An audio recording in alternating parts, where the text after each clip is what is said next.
Assalamualaikum warahmatullahi wabarakatuh. Perkenalkan, nama saya Indah Salsabila di NIM G1S1D1003. Baiklah, di sini saya akan menjawab pertanyaan nomor 5, UAS Farmasi Fisika.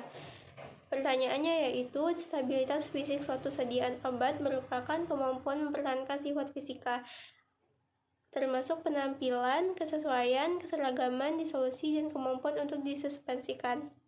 Nah, jelaskan sekurang-kurangnya 4 hal penting dan berikan contohnya dalam menjaga stabilitas fisik obat. Dalam menjaga stabilitas fisik obat itu tuh yang pertama yang perlu diperhatikan itu adalah suhu dan temperatur. Setiap obat itu memiliki kondisi penyimpanan yang spesifik. Suhu yang tidak sesuai dapat mengakibatkan struktur obat berubah sehingga mempengaruhi efek dan aktif obat tersebut. Kenaikan suhu yang tinggi akan meningkatkan atau mempercepat reaksi oksidasi, reaksi reduksi, dan hidrolisis. Akibatnya, senyawa atau kandungan yang terdapat dalam obat terdegradasi sehingga obat menjadi rusak. Obat tersebut menjadi kurang manjur atau bahkan dapat menghasilkan efek yang berbeda dari yang seharusnya. Selain itu, waktu kadaluarsa obat dan umur simpan obat pun dapat berubah jika obat tidak diletakkan pada suhu yang sesuai. Adapun suhu penyimpanan pada obat yaitu suhu dingin, yaitu suhu yang tidak boleh lebih dari 8 derajat Celcius. Suhu sejuk itu suhu yang berkisar antara 8 hingga 15 derajat Celcius. Suhu kamar atau suhu ruang itu berkisar antara 8 hingga 30 derajat Celcius. Suhu kulkas itu suhu yang berkisar antara 2 sampai 8 derajat Celcius. Freezer minus 2,25 hingga minus 10 derajat Celcius.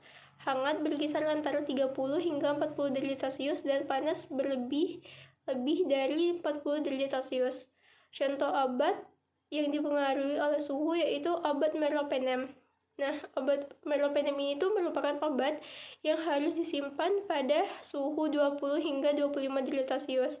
Jika tidak disimpan pada suhu tersebut, maka efektivitas obat tersebut itu akan terganggu.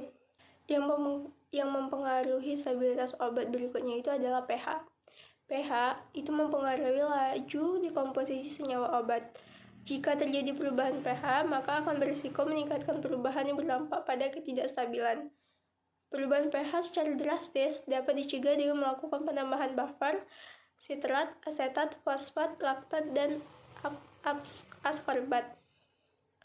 Oleh karena itu, perlu dilakukan pemeriksaan kompatibilitas sediaan sebelum melakukan pencampuran.